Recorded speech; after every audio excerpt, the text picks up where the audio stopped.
अमर रे, अमर रे,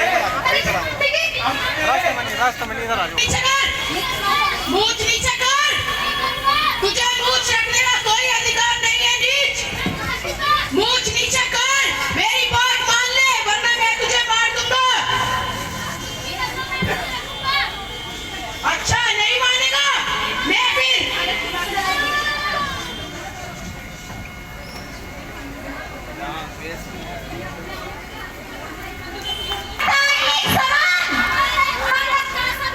सबको करता है एक समान। हमारे भारत का संविधान सबको करता है एक समान। हमारे भारत का संविधान हमें नहीं करना इनका सम्मान, हमें नहीं करना इनका संविधान, हमें स्वीकार नहीं संविधान।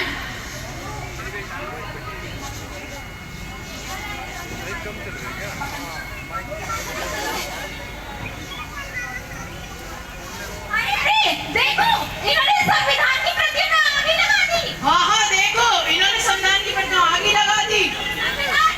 मुर्दाबाद, मुर्दाबाद, मुर्दाबाद।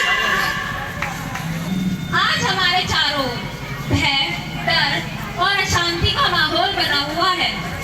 जाति के नाम पर, धर्म के नाम पर, बेरोजगारी के नाम पर अत्याचार और शोषण हो रहे हैं। आखिर क्यों? लोकतंत्र होने के बावजूद भी बोलने की आजादी पर प्रतिबंध सा लग गया है।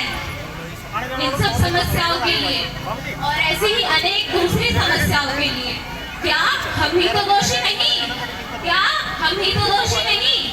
क्या ये हमारे चुप रहने और अपने महामानवों द्वारा बताए मार्ग पर ना चलकर दूसरों की बातों को मानने का परिणाम तो नहीं?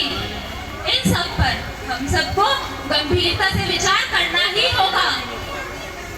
चलिए अब हम सब आगे का नाटक देखते हैं कि किस तरीके से आज भारत का संविधान होने के बावजूद किस तरीके से उसकी अवहेलना की जाती है।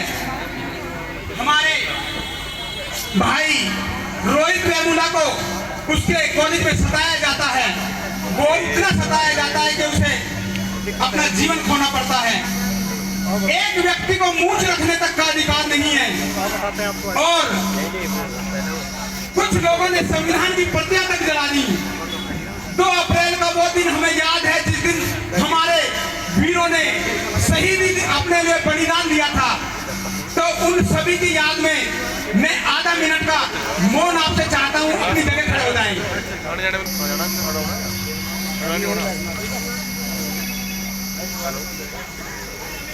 हेलो प्रोग्राम होगा प्रोग्राम होगा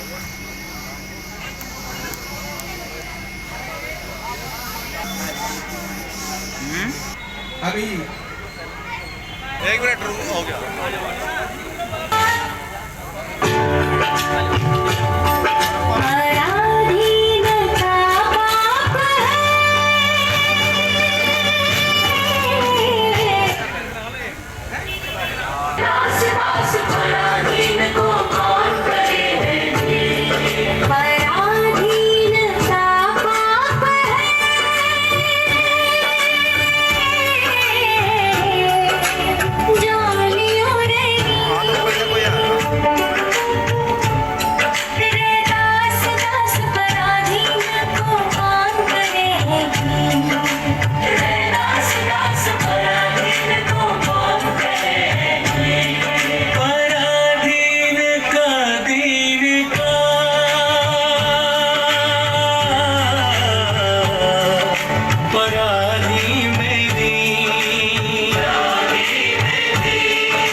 हमें पानी पीने का अधिकार नहीं दिया जाता।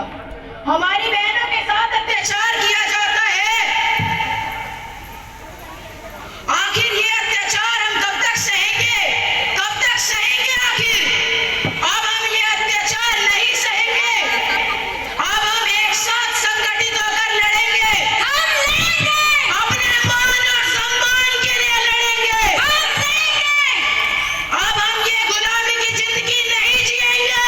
नहीं जिएंगे। वीर महान सेना जिंदाबाद।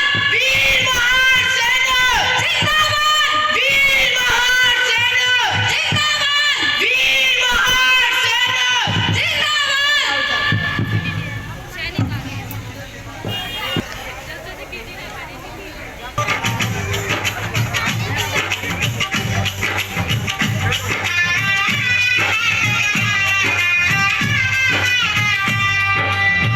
भीमा कोरे गांव की धरती पर वीर महारों ने लड़ी लड़ाई भरी। चरणों में भी धरती, अंबर में गूंजे किलकारी। जय हो भीमा कोरे गांव की, जय हो वीर महारों की।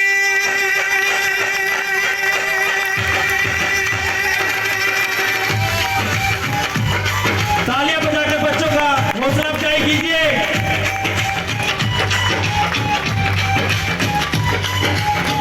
डटे रहे थे तलवार लेकर शूरवीर। पेशवा की सेना युद्ध भूमि पर आई थी। महारों की वो वीरता देखो, दुश्मन की रूह बिखर आई। कांगड़ वीर महारों ने लड़ी लड़ाई। बजूसी हजार पेशवा सेना को धूल चटाई। भीमा कोरे गांव की धरती गवाह है। जय हो भीमा कोरे गांव की, जय हो वीर महारों की।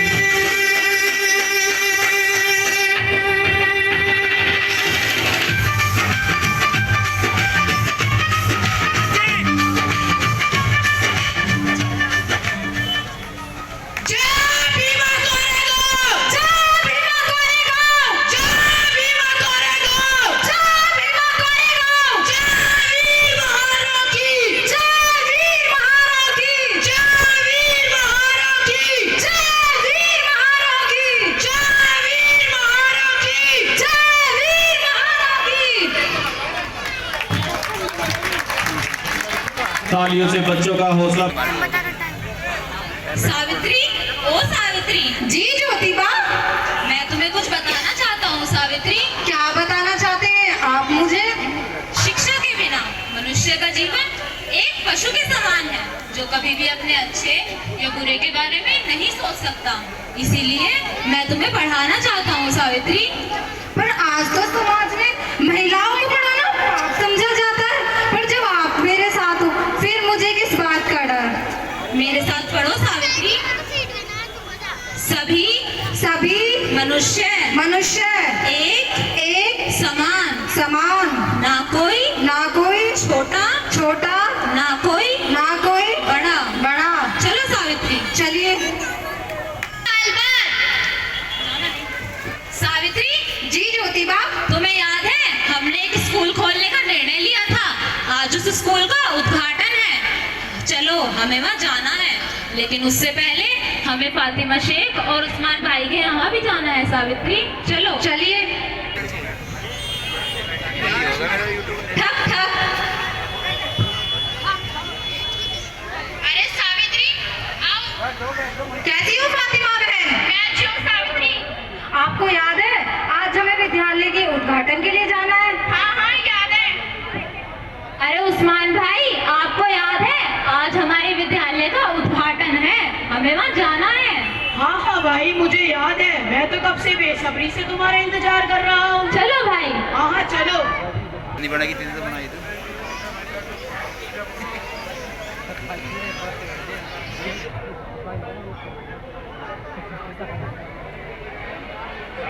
भाई फूले साथ बच्चों, आज से हम लड़कियों के लिए पहला विद्यालय शुरू करेंगे। आपसे सभी वर्ग की लड़कियां व महिलाएं बिना किसी भेदभाव के इस विद्यालय में मुफ्त शिक्षा प्राप्त कर सकती हैं। मैं ज्योतिबा। साथियों, इस विद्यालय को शुरू करने के लिए मैं सावित्रीबाई फूले, फातिमा शेख और उनके भाई व मेरे प्रिय मित्र उस्मान शेख का विशेष रूप से धन्यवाद करता हूँ। इस विद्यालय को शुरू करने के लिए इन सब ने महत्वपूर्ण सहयोग दिया है। मैं फातिमा शेख, सावित्रीबाई और ज्योतिबा फूले ने इस स्कूल के उद्घाटन में मेरे को शामिल किया। मुझे बहुत अच्छा लगा और सावित्रीबाई फूले, ज्योतिबा फूले का मैं धन्यवाद करती हूँ।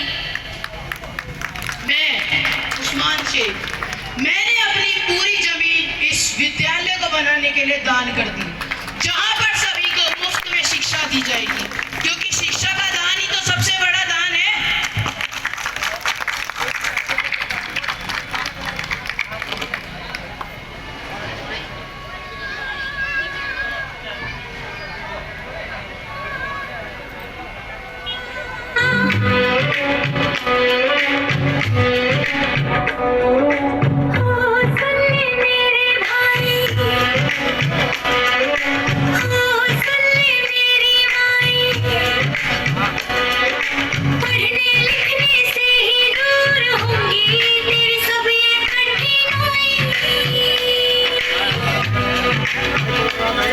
अंधियारा छट जाएगा, एक नई सुबह जब आएगी, कलम की ताकत से ही तेरी सब मुश्किलें हाल हो जाएगी।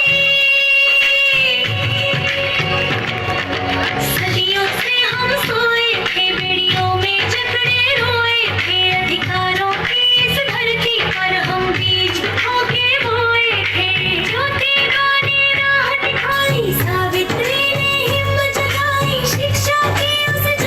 तालियों के साथ बच्चों का हौसला अफजाई। सुन ले मेरे भाई, सुन ले मेरे भाई, सुन ले मेरे भाई,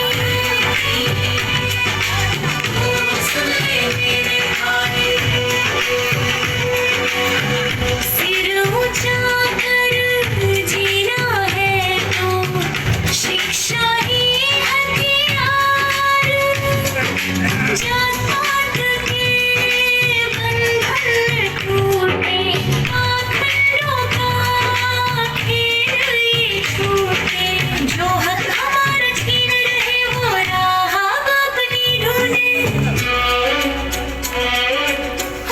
सुन ले मेरे भाई, सुन ले मेरे भाई, सुन ले मेरे भाई,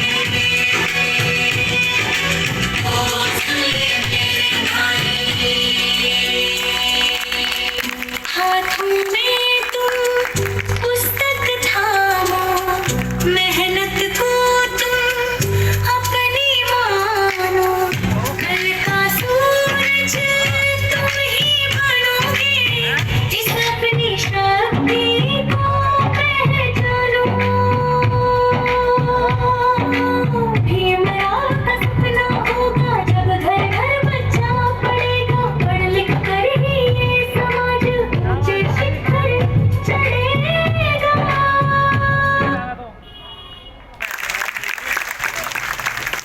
तालियां बजाकर आपने इन बच्चों का हौसला अफजाई किया। पहली महिला शिक्षक बनी और अपने द्वारा फातिमा का शेख के साथ मिलकर 1 जनवरी 1848 पुणे के भीलवाड़ा जिले में महिला और लड़कियों के लिए पहले स्कूल की स्थापना की।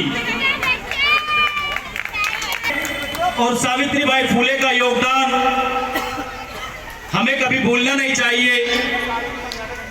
वे एक ऐसी महिला थी, जब उन्होंने अपनी शिक्षा प्रारंभ की तो लोगों ने उनके ऊपर कीचड़ फेंका, गोबर भी फेंका, उन्हें बड़ी जिल्लत झेलकर उस स्कूल में पढ़ने के लिए जाना पड़ता था। उन्होंने हर समस्या को देखते हुए ऐसी कठिनाई परिस्थितियों में शिक्षा प्राप्त की। आज की महिलाओं के लिए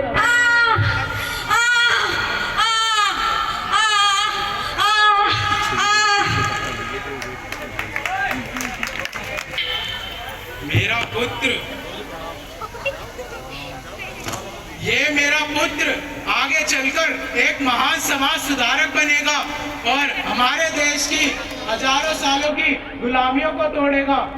इसका नाम होगा भीमराव।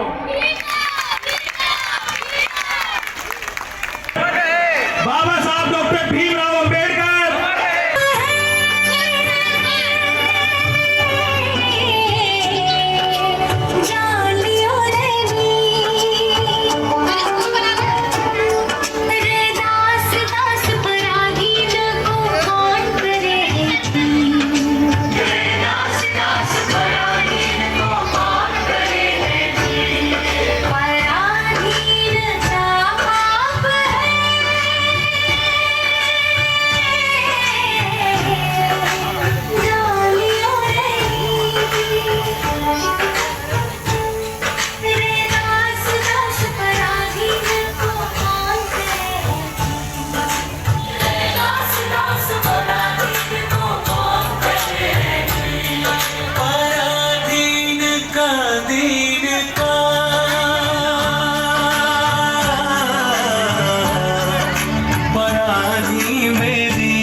भाई बच्चे की इसकी स्माइल रखो, इसे थोड़ा समझा दो, असली लड़की है। ठक ठक, कोई है? कौन? मैं डाकिया चिट्ठी लाया हूँ। किसकी? लंदन से अम्बेडकर की चिट्ठी है। मेरे साहब की चिट्ठी? मेरे साहब की चिट्ठी?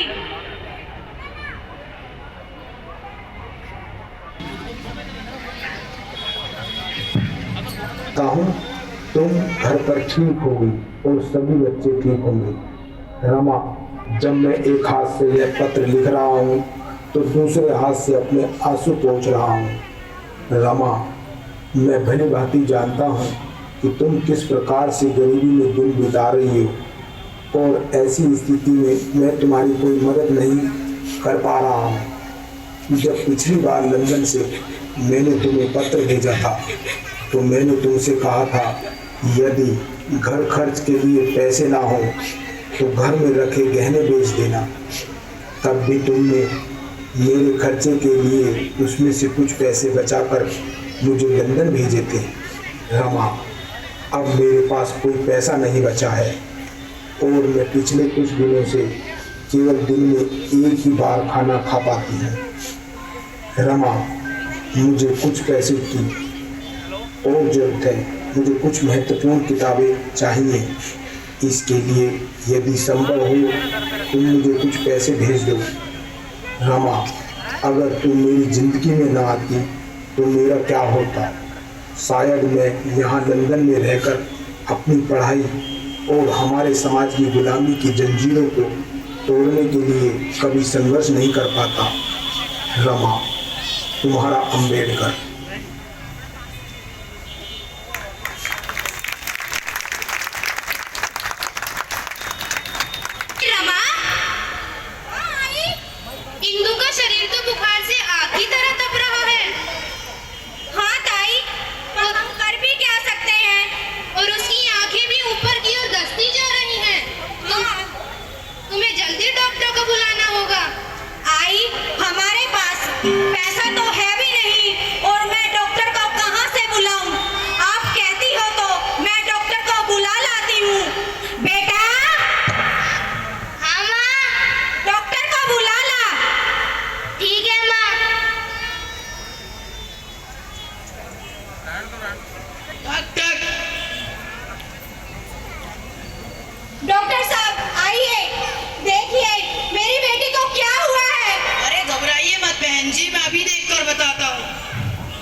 डॉक्टर साहब, आपको देने के लिए मेरे पास पैसे नहीं है, मैं आपको बाद में दे दूंगी।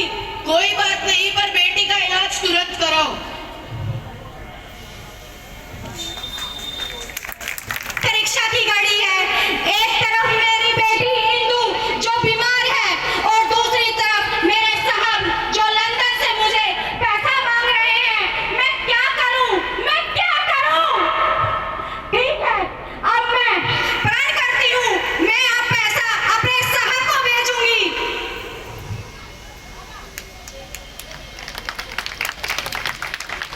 रमा आई, हाँ आई। इंदु सांस नहीं ले पा रही है। मेरे बच्चे तो, मेरे बच्चे।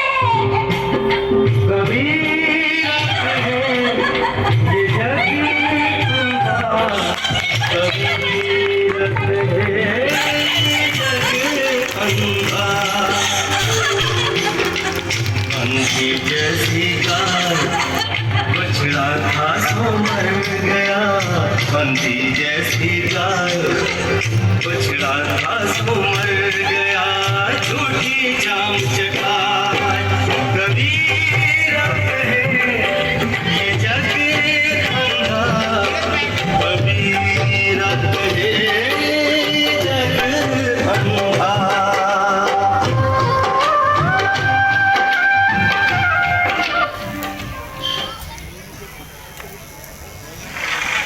हाँ रमा, तुम कैसी हो?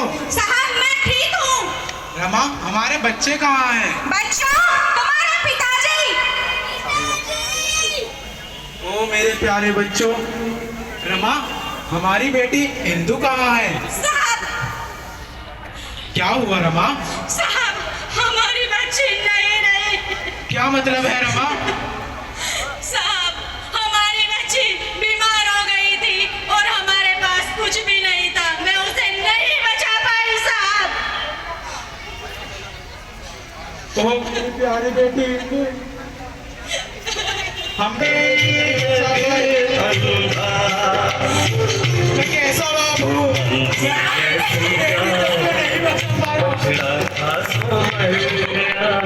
बंदी जैसी गाय बछड़ा था सो मर गया, झूठी जाम चका कबीर कहे ये रत है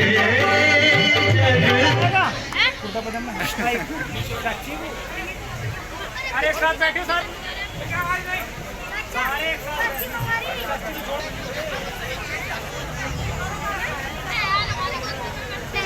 साहब, साहब, हाँ रमा, साहब इसको बहुत दिन हो गए, इसने कुछ भी नहीं खाया है। हो सकता है कि ये आपके हाथ से कुछ खा ले, इसे खिला दीजिए। आओ रमा, लो बेटा कुछ खा लो।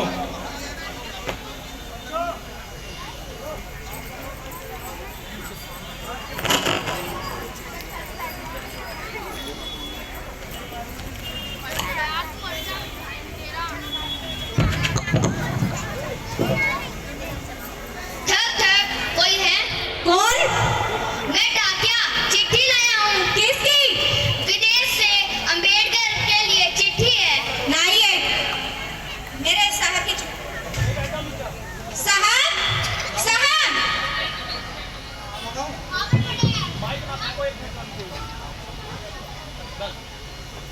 साहब, हाँ रमा, आपकी चिट्ठी आई है। मेरी चिट्ठी जी साहब। लाओ।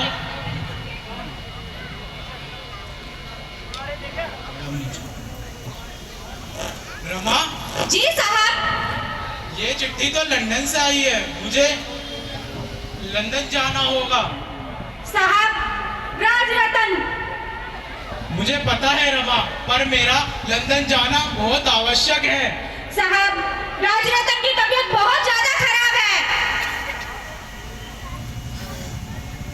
ओ मेरे प्यारे बच्चे,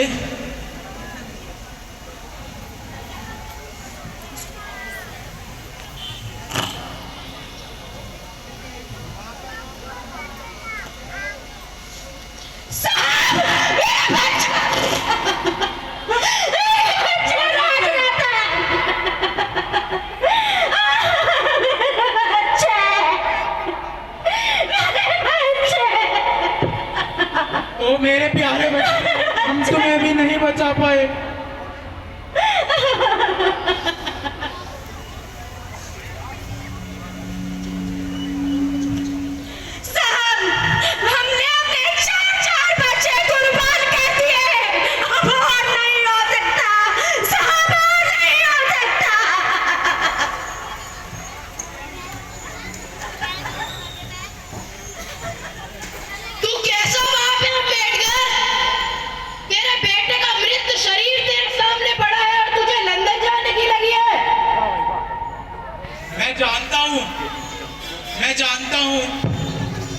रमा, पर एक पिता के दिल से पूछो कि उस पे क्या बीत रही होगी। उसके बेटे का मृत शरीर उसके सामने पड़ा है और वो उसको अंत्येष्टि भी नहीं दे पा रहा है।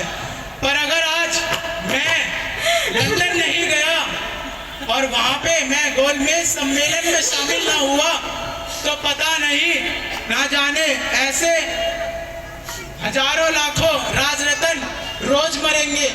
मेरा लंदन जाना बहुत ही आवश्यक है रमा।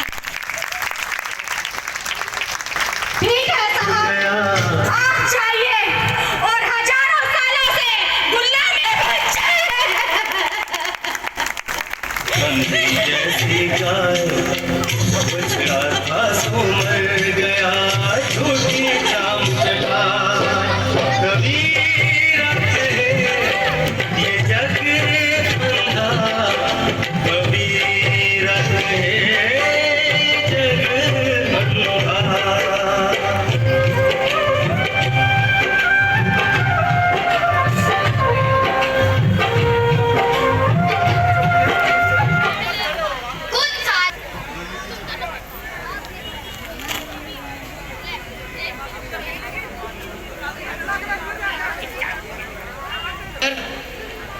आपने जो मुझे हमारे देश के संविधान बनाने की जिम्मेदारी दी थी वो आज मैंने बनाकर पूरा कर दिया है और मैं इसे आपके द्वारा हमारे देश को समर्पित करना चाहता हूँ। Thank you doctor Ambedkar.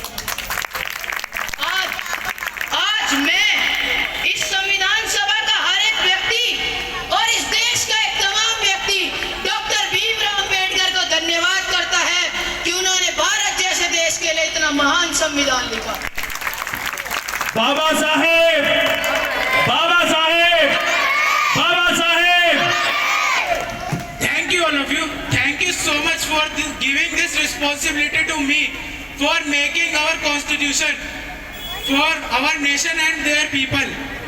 मैं आप सभी का तहे दिल से धन्यवाद करना चाहता हूँ कि आपने मुझे हमारे देश के संविधान बनाने की यह जिम्मेदारी दी।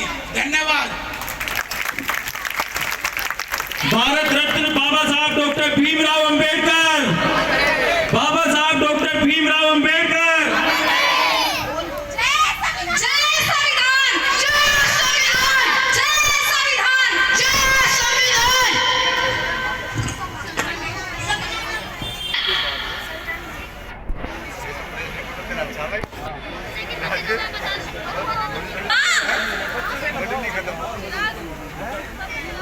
हाँ बेटी, माँ मैं डॉक्टर बन गई माँ। सच कह रही है बेटी तू? हाँ माँ। बेटी तूने मेरा और पूरे परिवार का नाम रोशन कर दिया बेटी। माँ बहन डॉक्टर बन गई है, अब मैं भी पढ़ लिख कर डॉक्टर ही बनूंगी। बहुत अच्छे बेटा, ये सब भगवान की वजह से हुआ है। चल हम मंदिर जाते हैं और पूजा पाठ करके आते हैं। चलो माँ। साल मुझे लोन मिला है सरकार की तरफ से खेती करने के लिए। और भाई तुम्हें पता है मुझे सरकार की तरफ से लोन पे ट्रैक्टर मिला है। हाँ भाई, अब सरकार हमारे हित के लिए काम कर रही है। तो जैसा लगता है पूजा पाठ तो बहुत अच्छे से हो गई आज हमारी। हाँ माँ। चलो थोड़ी देर बैठ ही जाते हैं।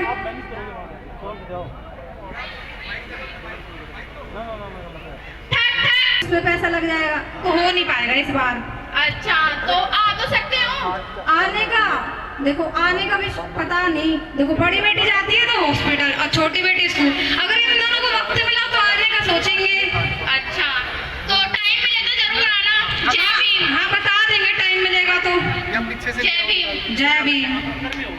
पता नहीं माँ हर साल आ जाते 14 अप्रैल के लिए सहयोग देने। आखिर अम्बेडकर ने हमारे लिए करा ही क्या है? सही कहती है बेटी तू डॉक्टर पूजा पाठ से बनी है, इतने व्रत किए थे मैंने तब तू डॉक्टर बनी है। आ जाते हैं लेने। हाँ माँ।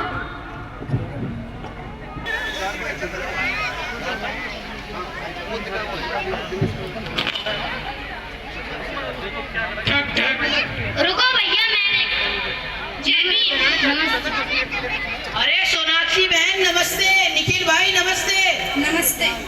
और बताइए आज कैसे आना हुआ? वो ज्योतिबा फूले जयंती आ रही है ना, तो हम मूल निवासी मेला लगा रहे हैं।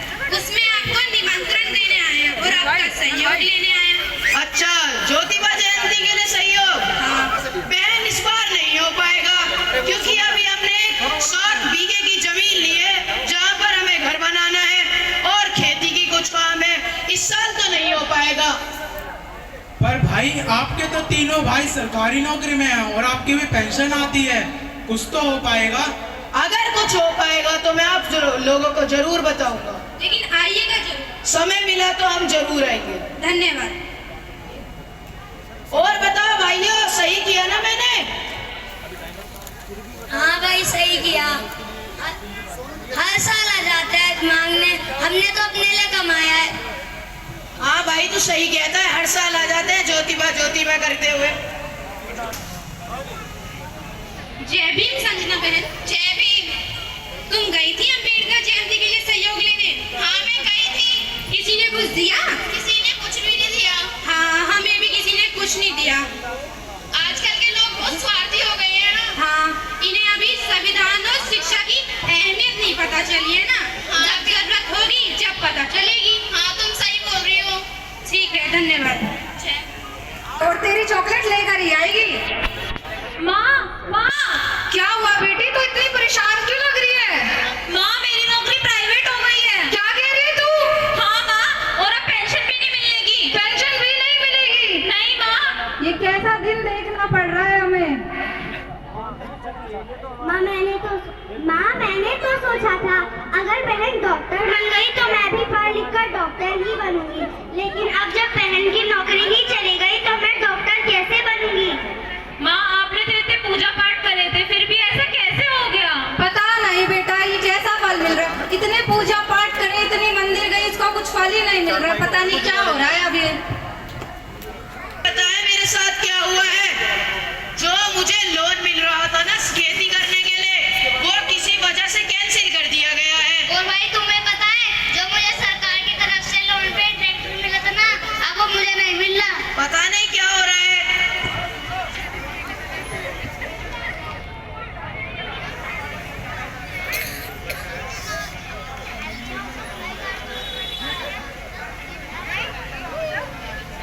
जय भीम।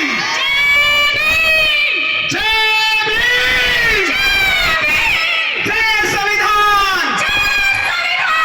जय संविधान।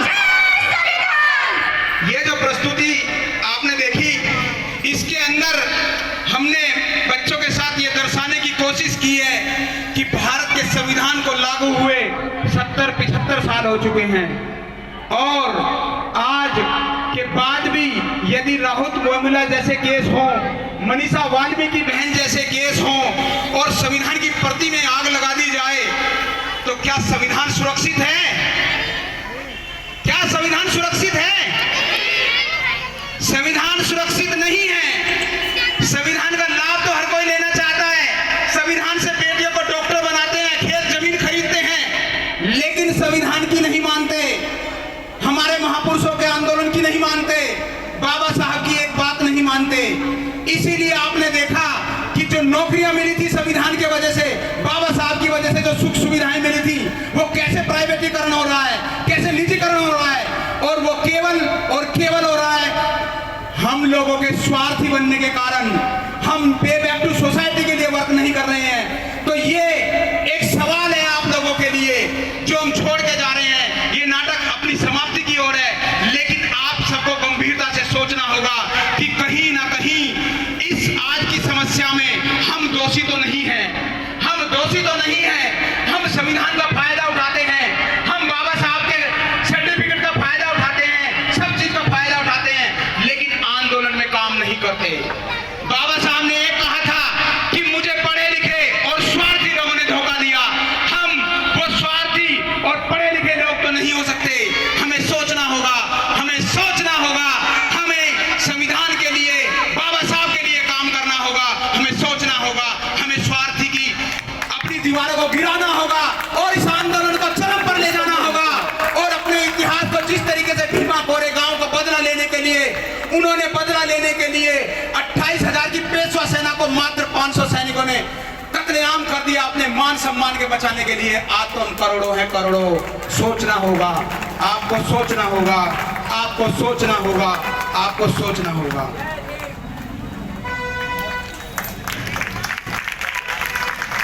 जय भीम। जय संविधान। जय ज्योतिबा फुले।